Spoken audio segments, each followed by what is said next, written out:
United States Army presents The Big Picture, an official report produced for the armed forces and the American people. Now, to show you part of the big picture, here is Sergeant Stuart Queen.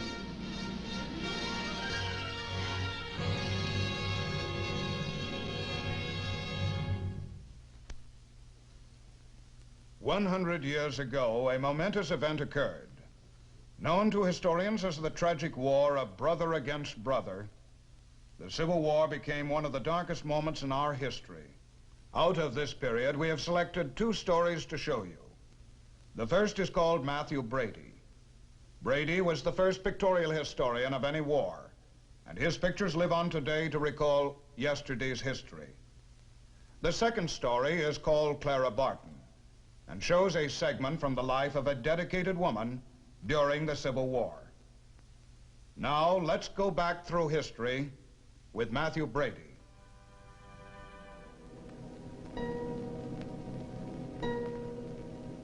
The camera's eye. The magic eye that captures and holds a moment's action, a pinpoint in time. Today, the camera serves an ever-expanding field of uses, familiar to all servicemen. And yet, for most of us, photography appeals by fixing permanently chapters in our own lives and in the lives of those around us. But there was a day before the high-speed precision instrument, a day of crude wooden box cameras. Fortunately for us, it was also a day when a small group of pioneers with imagination foresaw the possibilities of that magic eye. Mathew Brady, a young New York State farm boy, was chief among those enthusiasts in the newly born art. In addition to his own work, Brady collected the prints of others, building a pictorial record of our American past. The nation's capital, in an era of unpaved dirt streets and horse-drawn vehicles.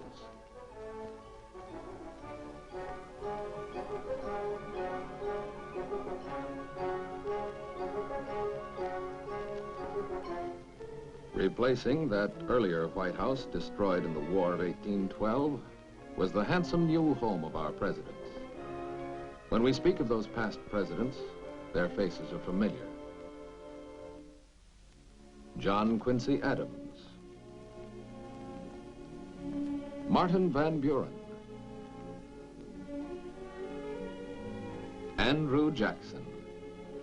Their faces were made familiar through the work of Mathew Brady.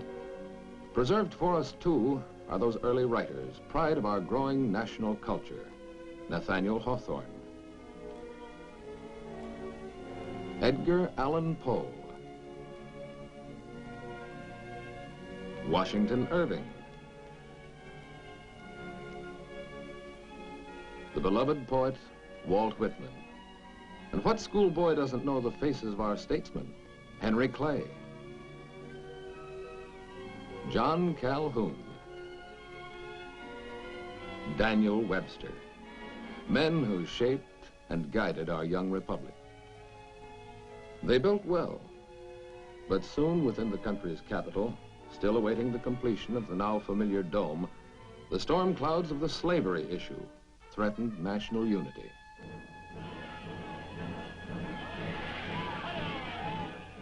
As the crisis sharpened, Brady saw a new use for the camera. Abraham Lincoln, whom Brady had photographed as a young congressman from Illinois, now sat in Washington as president of the divided nation.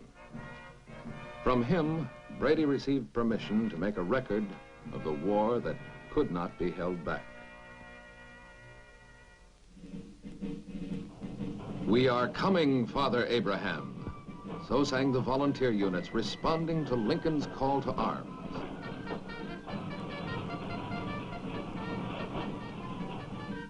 Hastily constructed camps sprang up, crude and comfortless by today's standards. The growing manpower had to be supplied and equipped, furnished with the weapons needed to fight this country's bloodiest war. The means to move those masses of supplies and equipment were organized and assembled. This was a day before the phrase motor pool had been coined. Old Dobbin was the hay-powered engine that turned the wheels of war.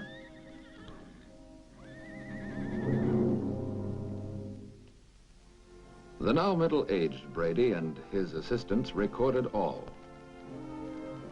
"What is it, wagons?" was the name soldiers gave to the mysterious horse-drawn photo labs that Brady sent into the field. The clumsy contraptions were to become a familiar sight wherever men were mustered and trained.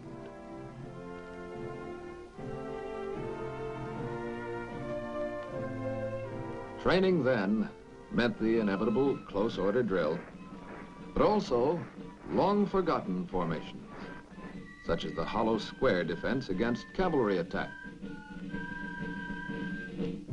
The cigarette had not yet been invented, but the civilian-turned soldier took 10 and welcomed that brief break from duty.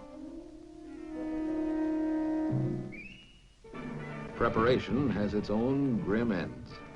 The conflict flared into full flame, and presently the capital itself had to fling up hasty defenses against sudden and determined attack.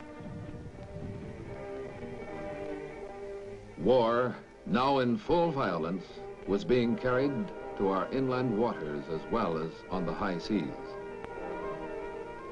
The nation's shipyards were turning out newer, more effective gunboats.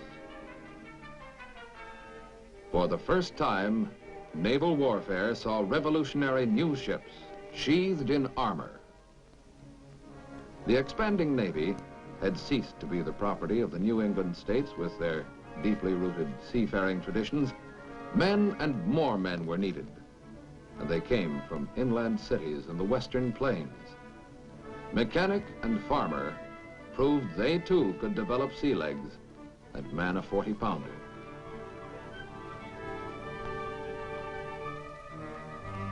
Mere boys were enlisted too, youngsters who could run powder to the waiting gun crews.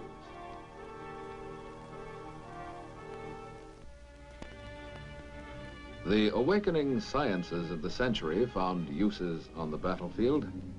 The telegraph corps, from which emerged today's signal corps, brought new speed into communications. So highly technical was their work considered that even linesmen were often civilian technicians. Born, too, was warfare's first venture into the skies. Balloon reconnaissance was employed to spot enemy batteries. The balloon was frequently set adrift in the belief that a favorable breeze would carry it back. Sometimes it did. Of civilian origin was the publicly endowed United States Sanitary Commission. One day it would evolve into our present American Red Cross. The tragic aspects of all wars, past and future, were soon evident. This was Richmond, Virginia, Charleston, Fredericksburg. War meant, too, the uprooted, the homeless refugee, the prisoner of war doomed to a captivity under subhuman conditions. These were the wounded in an era when the trifling flesh wound would lead to gangrene and amputation. When hospitals were few and far behind the lines.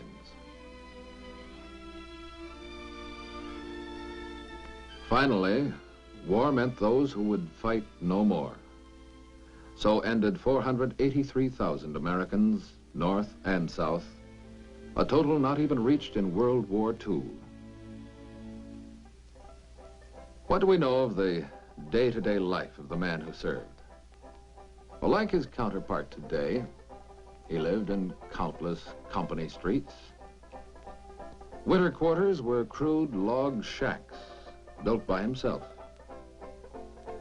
He knew fatigue and details, and he killed boredom in his own way and polished up before endless inspections and reviews.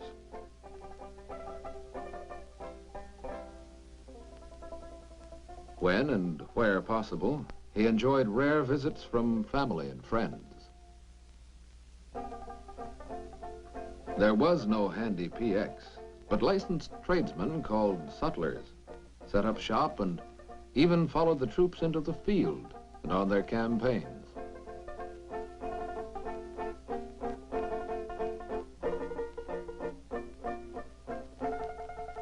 Great-grandpa posed for photos to send to his girl back home. Sent his folks a picture of the outfit, too, and his own buddies. Like today, there was always one comic, one clown.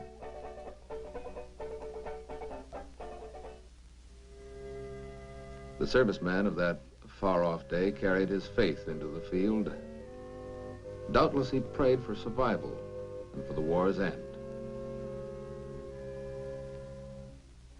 It came at Appomattox with the collapse of the Confederacy and General Lee's surrender to General Grant. Yes, peace came, but only after battlefields like Gettysburg had immortalized in blood the courage of brother ranged against brother. Gettysburg, where a parade and now forgotten ceremonies introduced a never-to-be-forgotten address by the war-weary Lincoln. Within 2 years, the president dedicated to binding the nation's wounds was shot down by the assassin John Wilkes Booth. The camera brings us Ford's Theater, the final scene, and the presidential box where the tragedy struck. It brings us to the actress Laura Keene, the last person on whom the unsuspecting president's gaze rested. It has even preserved for us the 21-year-old Dr. Leal, who emerged from the horror-stricken crowd to attend the dying Lincoln. An era had ended, the first, but not the last, to be seen through the magic eye of the camera. The pages of our history, with new pages yet to be added, all our yesterdays, are preserved for generations to come. For this achievement, a major share of our gratitude must rest with the man whose foresight made it possible. Earliest of American combat photographers, he lived to within 4 years of our own century. The pioneer, Mathew Brady.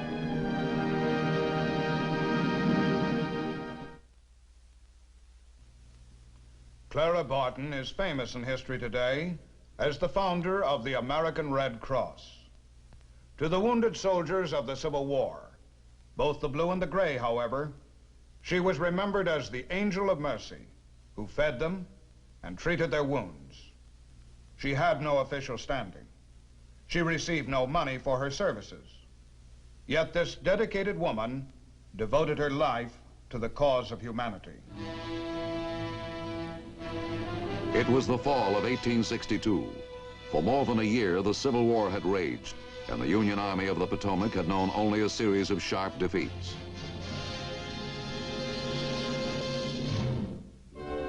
Casualties were high, and the means of caring for them tragically inadequate. Hundreds who could have been saved died in the field for lack of proper care. Already a part of history were the battles which we know as Bull Run, the 7 Days, and Jackson's Valley Campaign. Each had been a costly failure for the Union forces, and in the North, people began to wonder if the South could be defeated and the Union preserved.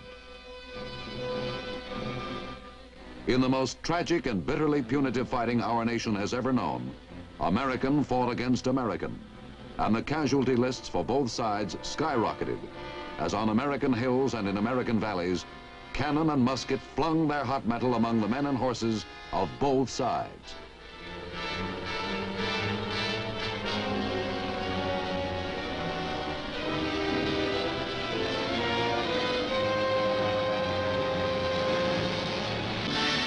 The spectacle of suffering was piteous, perhaps especially so to Clara Barton, for she decided to do something about it. The already spare face of the man in the White House seemed to grow even more gaunt under a constant flood of criticism and urgent demands for an early end to the war. General Robert E. Lee did not help the situation, as south of the Potomac, he added a measure to the legend of his invincibility by routing a vastly superior Union force at Manassas Junction. General John Pope, who commanded the Union forces at Manassas, was simply outgeneraled and outfought by Lee's troops under the immediate leadership of Stonewall Jackson. Flushed with repeated successes and confident of their own destiny, Lee's forces boldly took the offensive. Word was flashed to Washington that the Army of Virginia was invading the North.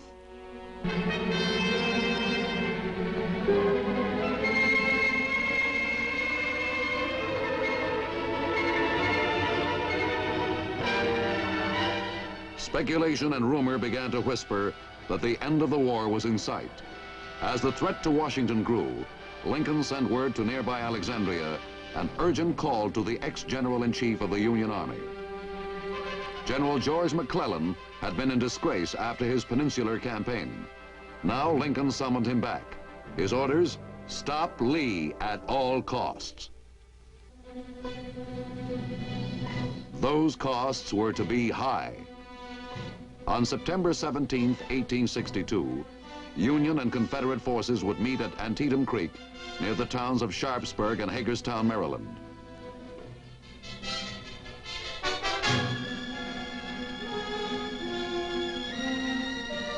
More than 100,000 men would be involved in the bloody Battle of Antietam.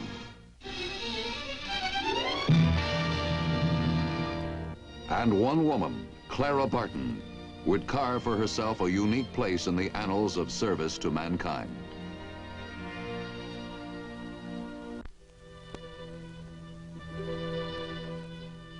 The day the battle began, however, she was just a dedicated woman, driving a wagon loaded with provisions across the rolling Maryland countryside. Years later, she would recall that day of blood and anguish and retell it in her own words. With my attendant, I sought the hilltops, and as the mist cleared away and the morning sun broke over the Maryland heights, its rays fell upon the dusty forms of dying men.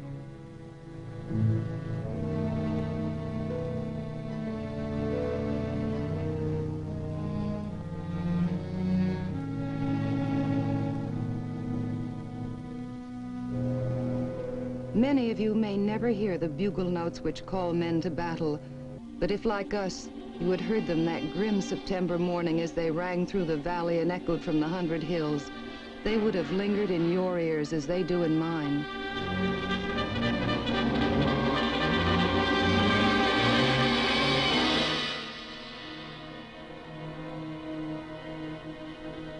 The battle had commenced on the right, and thinking our place might be there, we had been following the army since dawn. For the last 8 miles, we could trace its course by the broken bodies of the wounded who rested along the roadside.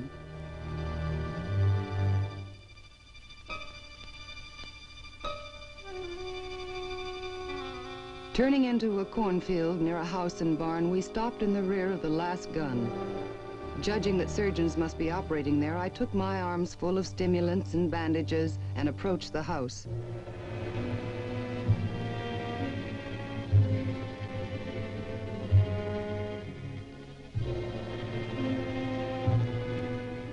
The smell of death hung heavy in the yard.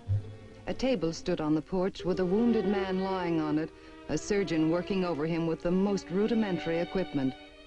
There I came face to face with one of the kindest, noblest doctors I have ever known, Dr. Dunn of Cannottville, Pennsylvania.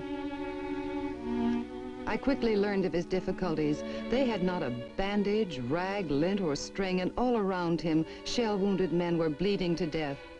With a great joy, I laid my precious burden down among them and thought that never before had linen looked so white.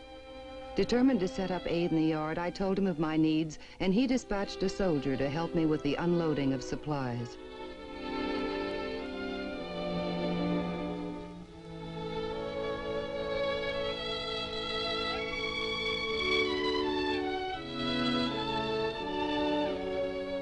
There was a spring house in the yard, and I decided to use this as my headquarters. My instructions were to unload the provisions and place them inside for the ordeal that was to follow.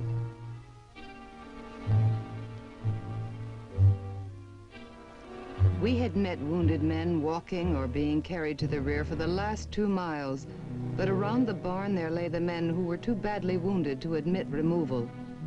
Some 300 had collected already, and it was scarcely 10 o'clock. The echo of the guns promised there would be many more.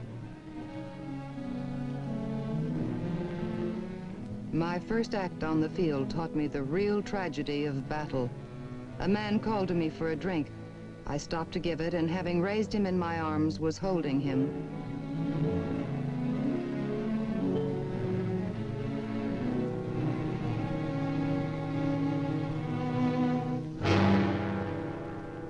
He fell back, dead. A bullet had sped between us, tearing a hole in my sleeve and burying itself in his body. There was no more to be done for him, and I left him to his rest. I have never mended that hole in my sleeve, and I wonder if a soldier ever does mend a bullet hole in his coat. The patient endurance of these men was astonishing.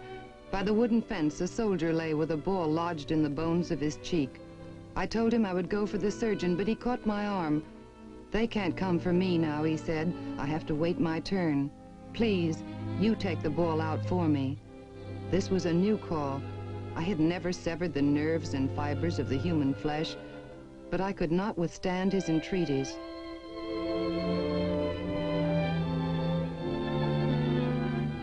Nearby lay a sergeant from Illinois with a bullet directly through both his legs. When he saw that I had no way of supporting the soldier's head, he shoved himself along the ground with a desperate effort and took the wounded man's head in his hands.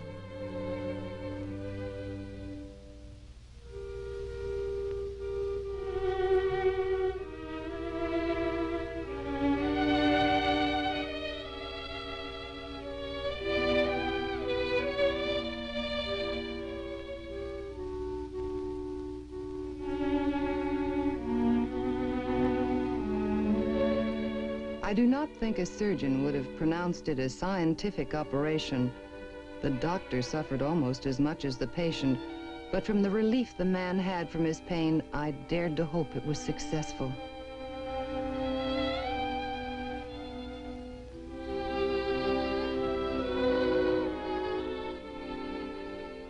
Three times that day the ground was contested, lost, and won, and each time it brought hundreds of wounded from the field to our crowded ground. Each had to be aided, and each drained our supplies to the danger mark. At 2 o'clock, an attendant came to tell me that the last loaf of bread had been cut and the last cracker pounded. We had 3 boxes of wine still unopened. What should they do? Open the wine and give them that, I said, and God help us. The next instant brought a shout from Sergeant Fields, who had opened the first box. Of 12 boxes of wine which we carried, the first 9 were packed in sawdust. These last 3, when all else was gone, were found to be packed in Indian corn meal.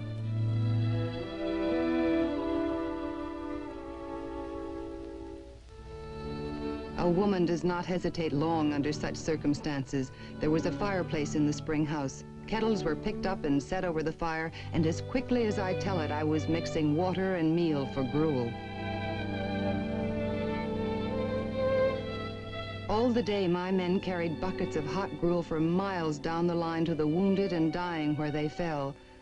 Food was given both North and South alike, recognizing the need, not the uniform.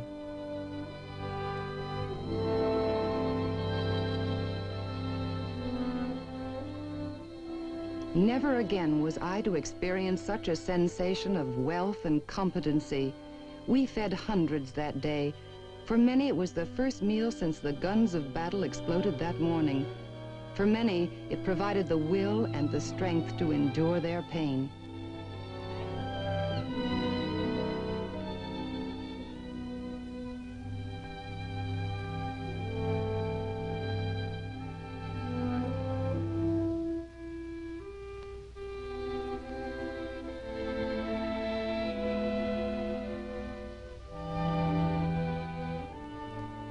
Twilight began to descend, and there were still many to be tended. For the first time since I arrived, I saw Dr. Dunn stop work and stand alone in the darkness. "You look tired, Doctor," I said. Yes, he was tired. Tired of neglect and heartlessness. Here were hundreds of men to be operated on, and there was no light to work by. It was then that I called for the lanterns I had brought in the wagons. He looked at me, saying little, but his eyes reflected his gratitude.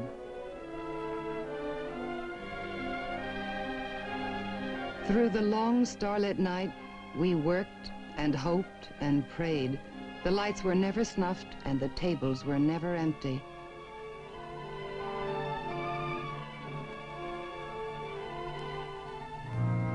To some we could promise repair and hope.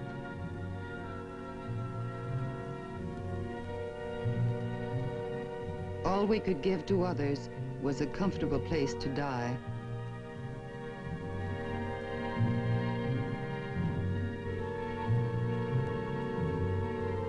Men died that night, slowly and with full realization that life was ebbing out of them. It was to be a Northern victory, but the victory was costly for both sides. While the guns grew silent, the sounds of tortured men filled the air as an encore of battle. How does one measure victory? Antietam was a victory for the Union. Her cannon remained on the field while the foe retreated across the river. The high tide of the Confederacy was turned back. The Emancipation Proclamation was born. But to me, the real victory, the real courage of that memorable day was the endurance of all the soldiers to the greatest physical agony and mental anguish, the greatest inhumanity that man can create for man. To them belongs the honor, the memory, the triumph of that day.